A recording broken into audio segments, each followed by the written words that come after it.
ನಾರಾಯಣಸ್ವಾಮಿಗೆ ಕೈ ತಪ್ಪಿದ ಮಂತ್ರಿಗಿರಿ, ಬಂಗಾರಪೇಟೆ ತಾಲೂಕು ಬಂದ್ಗೆ ಕರೆ, ಬಿಜೆಪಿ ಕಾಂಗ್ರೆಸ್ ಕಾರ್ಯಕರ್ತರ ಮಧ್ಯೆ ವಾಗ್ವಾದ.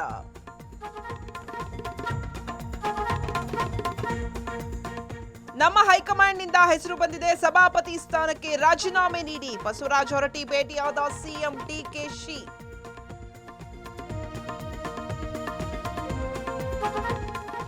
ನೂತನ ಸಚಿವರಿಂದ ಬರ ಪರಿಶೀಲನೆ, ಚಿತ್ರದುರ್ಗದಲ್ಲಿ ರಘುಮೂರ್ತಿ, ಧಾರವಾಡದಲ್ಲಿ ಲಾಡ್ರಿಂದ ವೀಕ್ಷಣೆ, ಮಂತ್ರಿಗಳಿಗೆ ವಿವಿಧ ಅಧಿಕಾರಿಗಳ ಸಾಥ್.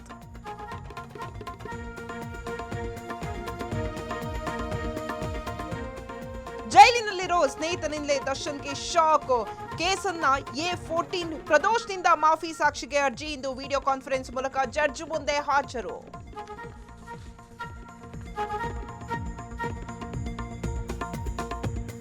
ಮತ್ತೆ ದರ ಏರಿಕೆ ಕಂಡ ಚಿನ್ನ, ಬೆಳ್ಳಿ, 1.5 ಲಕ್ಷ ಗಡಿ ದಾಟಿದ ಚಿನ್ನದ ಬೆಲೆ, ಬೆಳ್ಳಿ ದರದಲ್ಲೂ 5,000 ರೂಪಾಯಿ ಏರಿಕೆ.